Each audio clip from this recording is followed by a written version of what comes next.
नमस्ते। आज ऐसा कहानी आप लोग का पास मैं पेश करने जा रहा हूँ, वो सुनने में बहुत रोमांचित है। वास्तव में अगर वो आप लोग कभी सामना सामनी होता है तो मालूम होता है क्या वास्तव से मारे में अगर पेट आत्मा का सामना सामनी होता है तो रोमांचित है ना, क्या बोले, डर के मारे भागे जाए। तो वो एक कहानी हम आप लोग से आज बताने जा रहे हैं। वो कहानी है राजस्थान का, जयपुर से 80 किलोमीटर दूर भांगर फोर्ट। भांगर फोर्ट का बारे में आप लोग बहुत कुछ सुना है, तो आज मैं जो बताना चाहता हूँ वो थोड़ा ध्यान से सुनिए। मेरा भांगर जाने में बहुत दिन का शौक था, इच्छा भी बोला जाता है। राजस्थान जब भी गया, भांगर हमारा नसीब में नहीं था देखने के लिए। बहुत आदमी से सुना भांगर में ऐसा ऐसा होता है, ऐसा ऐसा देखता है, ऐसा कुछ कहानी है। गवर्नमेंट से एकदम सूर्यास्त जाने का बाद कोई आदमी को रहने नहीं देता है, पूरा इलाका फाका कर देता है, खाली कर देता है।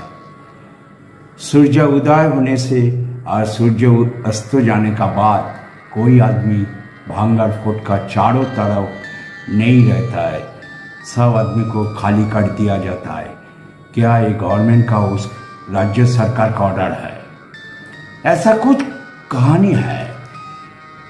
कौन सा कहानी? तो वही देखने के लिए हमारा जनवरी महीना में हम सुयोग मिल गया जाने के लिए।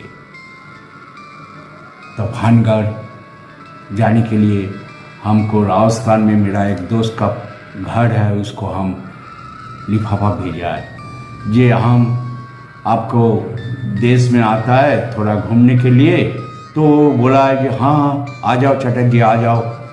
तो मैं वहाँ पर मेरा दोस्त अग्रवाल जी का घर में राजस्थान में चला गया, जो जयपुर में रहता है।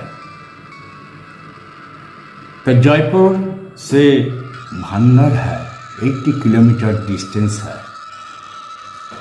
तो भांगर मन पर एक चांचल्य कर हमारा मन तरफ रहा है, ये कितना टाइम बाद हम भांगर देखेगा। तो जब हम मेरा दोस्त का घर पहुंचा तो था जनवरी का 30 तारीख। तो 30 तारीख दिन में हमारा मिसेस हम लोग पहुंचा तो 1 बज गया। तो वहां पर हम जब अग्रवाल जी को पूछा है जे यहाँ पर भांगर फोर्ट जाने में कैसे जाने होता है, बोले यहाँ से बस जाता है भांगर फोर्ट, वो मेरा बेटा है, मेरा बेटा आपको घुमा देगा। तो मेरा वाइफ बोला हम नहीं जाएगा, आप जाइए। तो हम उनका बेटे को लेके, उनका बेटे के नाम था राजू, उसका अच्छा नाम था राजेश अग्रवाल, राजू बोल के पुकारता था। तो हम उसका साथ जब भेंट हुआ है, जब राजू हमारा पास आया है जी अंकेल आप भांगर फोर्ट देखने के लिए बोला है पिताजी को, तो हम आपको लेके जाएगा। तो यहाँ से 2 बजे निकलना होता है, तो 1.5 से 2 घंटा लगता है गाड़ी में। तो हम लोग भांगर फोर्ट हम राजू को लेके वहाँ पर पहुँच गया है। जब पहुँचा तब देखा 4:30 बज गया घड़ी में 4:30 बज गया। तो भांगर फोर्ट जल्दी जल्दी चलने लगा।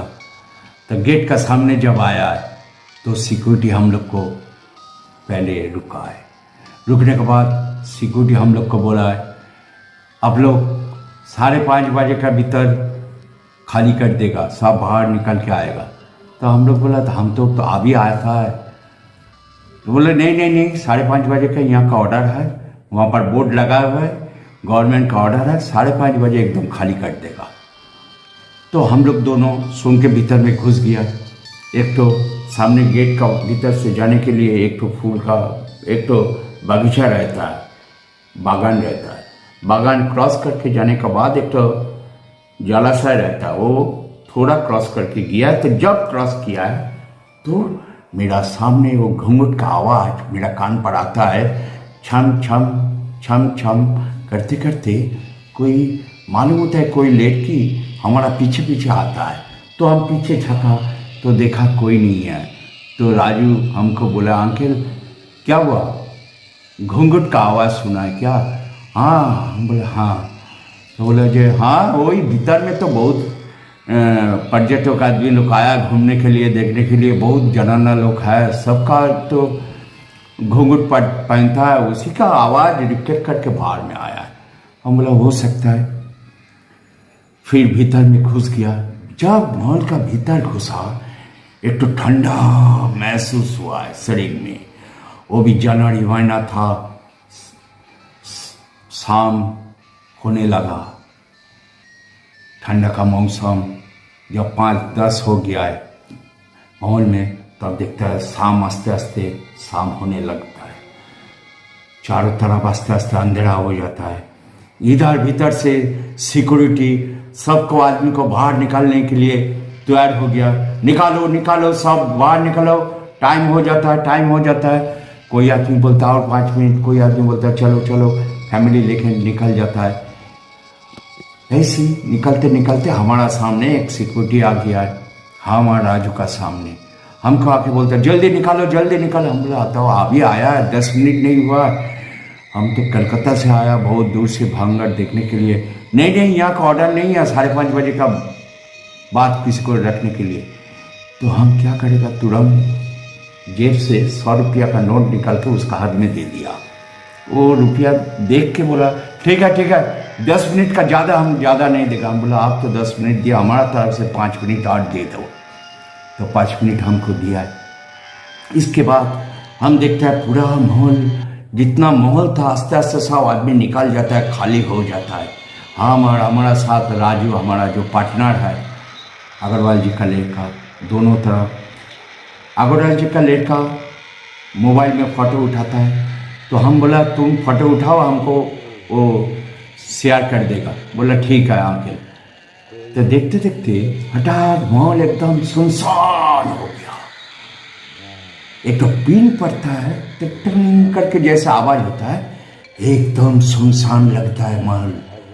उस समय मैं माहौल का एक खिड़की सामने एक तो खिड़की था, खिड़की का तक मैं थोड़ा झका तो देखता है एक तो लाल साड़ी पहनने वाला एक लड़की जनाना मेरा सामने से उधर से गुजर जाता है।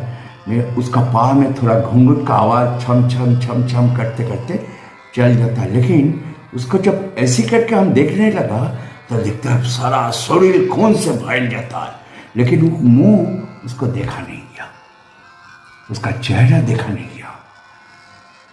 जब वो देख के हम पीछे पका, जब तब देखा मेरा पास राजू नहीं है, राजू तो था यहाँ पर, राजू ए राजू, कोई साउंड नहीं है।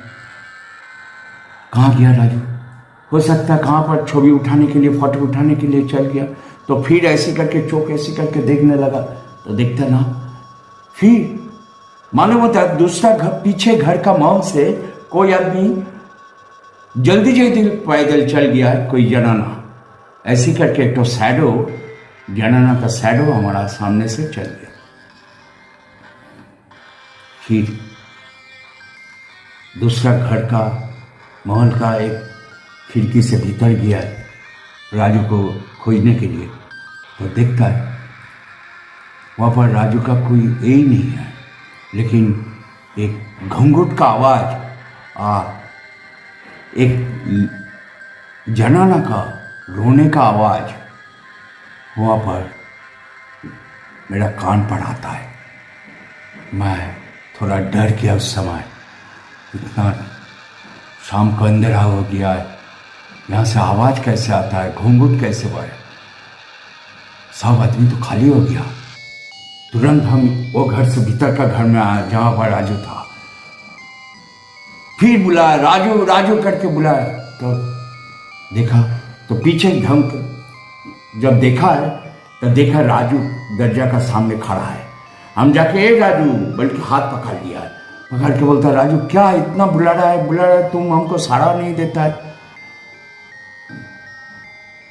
फिर सामने खिड़की से देखा है राजू भाग के इधर आता है। अंकल जी चलिए चलिए जल्दी चलिए। और जब राजू बोलता है अंकल जी जल्दी, तो ये कौन है, ये झट से हाथ छोड़ दिया तो देखते हैं कि कोई नहीं है। किसका हाथ हम पकड़ा है, तो हम एकदम बर्फ का माफिक ठंडा हो गया, शरीर से घाम झड़ने लगा। मेरा दिमाग उस समय काम नहीं करने लगा।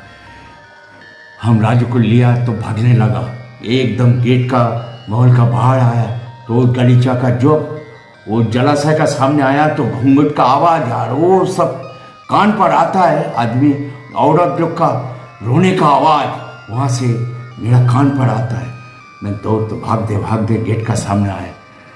आने के बाद जो सिक्योरिटी हमको बोला ठीक है 10 मिनट, हम बोला 15 मिनट आपको दीजिए। वो बोला थैंक यू, आप लोग आ गया, हम लोग का चिंता नहीं तो नहीं आता तो हम लोग को सोचने पड़ जाता था, फिर ढूंढने जाने होता था। हमने ना ऐसा कोई बात है, क्या बात है, आप लोग जो 5:30 बजे का भीतर खाली कर देता है यार, कौन सा राज है। तब बोलता है यहाँ का एक कहानी है, जो कहानी है ये महल में रत्नावती बोल के एक राजकुमारी रहता था। आज से बहुत साल आगे का बात है। जो मान सिंह का छोटा भाई माधव सिंह एक फोर्ट बनाया था। ये महल का राजकुमारी रत्नावती बोल के एक अपूर्व सुंदरी था वो जनाना। वो लड़की चारों तरफ दासी लेके घूमता था। उसका एक तांत्रिक का नजर आ गया उसका ऊपर, रत्नावती का ऊपर। उसको देख के आकर्षित हो गया है। उसको कोई हिसाब से वो सोचने लगा कैसे रत्नावती को हम मिलना चाहता है। वो रत्नावती को पाने के लिए एकदम छटपट करता है। वो तांत्रिक सिंधिया तांत्रिक था। वो सिंधु उपत्यका का सामने रोज तंत्र साधना करता था और काला जादू करता था। काला जादू खूब जानता था, लेकिन रत्नावती को पाने के लिए वो बहुत मौन उछाल गया था उसका। एक दिन वो महल का बाहर में जो दुकान से रत्नावती का केस का तेल जाता था, दासी लोग ले जाता था, वही दुकान का सामने खड़ा था और जितना केस का तेल का बोतल था उसमें वो काला जादू का मंत्र डाल दिया। जानता है आबिल लेने के लिए आएगा उसका दासी, रत्नावती का दासी, तो जादू वाला तेल केस तेल ले जाएगा। तब बाहर में खड़ा था और वही तेल लेने के लिए जब दासी आया केस तेल, जब रानी का हाथ में देने जाता है तो रानी समझ गया है ये तेल में कोई जादू, काला जादू किया है कोई। उसलिए उसको दासी को बोला तुरंत ऊपर से फेंको। एक छोटा सा पत्थर का ऊपर फेंका तो जादू, काला जादू से वो हो गया चट्टान का माफिक बड़ा। और जब बड़ा हुआ महल का बाहर में वो तांत्रिक सोचा कि जादू काम कर लिया, काला जादू मेरा लग गया रत्नावती का शरीर में। रत्नावती उस समय वो चट्टान का ऊपर उड़ते उड़ते जब उसका सामने आया तो सोचा ये रत्नावती उसी का ऊपर बैठ के आता है मेरा पास। तो उसको पकड़ने के लिए जब ऐसे करके दबाने गया उसका ऊपर दब गया वो पत्थर, वो चट्टान पूरा दब गया। दबने का बाद वो सोचा है जो हम तो नहीं बचेगा, हमारा मालूम होता है सांस निकाल जाएगा, उसी समय वही तांत्रिक यहाँ का भांगड़ में श्राप देके गया, यहाँ पर कोई आदमी नहीं बचेगा, जितना परिवार है सब खत्म हो जाएगा रातों रातों में। और रत्नावती को बोला तुम भी नहीं बचेगा, तुम जितना दिन बचेगा मैं उतना दिन तुमको तरफ से रहेगा, लेकिन तुम मर जाएगा तब भी तुम्हारा पीछे हम नहीं छोड़ेगा। कुछ दिन बाद मुगल का राजा वो भंगर को घेर लिया है। शाम को बेला में भंगर पूरा घेर लिया उसका सैन्यों में, भंगर अटैक कर लिया, 10,000 सैन्यों को भंगर का कुचल कर दिया। वहां का खून का बहता बह गया। महल में जाके रत्नावती को काट दिया है। उसी समय से रत्नावती का वो प्रेत आत्मा भटकता आ रहा है महल का भीतर। इधर काला जादू करने वाला उसका प्रेत आत्मा वहाँ पर रत्नावती को खोजने के लिए चारों तरफ घूमता है। इसी का दासी लोग का आत्मा महल का भीतर हर गली में द्वार पर रोने लगता है, चिल्लाने लगता है। उसी का आवाज़ शाम को जब सूरज ढक जाता है तब से ये लोग का दिखाई शुरू हो जाता है। इसीलिए अगर कोई भी आदमी सूरज ढलने का बाद अगर रह जाता है वो जिंदा नहीं लौटता है। आज से 4 साल आगे 2 लड़का 7 बजे भीतर में गवर्नमेंट का बात, हम लोग का बात ना सुन के भीतर में घुस गया था। दूसरा दिन इसका बॉडी नहीं मिला, गौर हुआ वो सिक्योरिटी को भी नहीं बोला। दूसरा दिन शादी देख के जाने का समय अग्रवाल जी को बोल के आया ऐसा ऐसा घटना।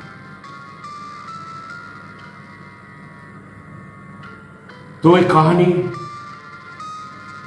था, अगर सच सोचा तो रोमांचित। जिसका लगा उसका सिर लगा, जो देखा उसका मन थोड़ा और भारी हो गया था, बर्फ हो गया था जो सामना सामनी देखा। इसीलिए अगर आप लोग को भी महसूस करेगा तो महसूस करेगा रोमांच क्या है, सामना सामनी प्रेत आत्मा क्या है, क्या रूप है, क्या दिन है, तब मालूम होगा शरीर का असर कैसा होता है। सब अच्छा रहे, कुशल रहे। ये कहानी कैसे लगा? अगर अच्छा लगा तो एक लाइक जरूर देना, उसके बाद कमेंट करना, शेयर करना, सब्सक्राइब। ये छोटा भाई को, दादा को एक तो सब्सक्राइब जरूर देना। सब अच्छा रहे। नमस्ते। आगामी कोई कहानी लेके मैं फिर हाजिर हूँ आप लोग का पास।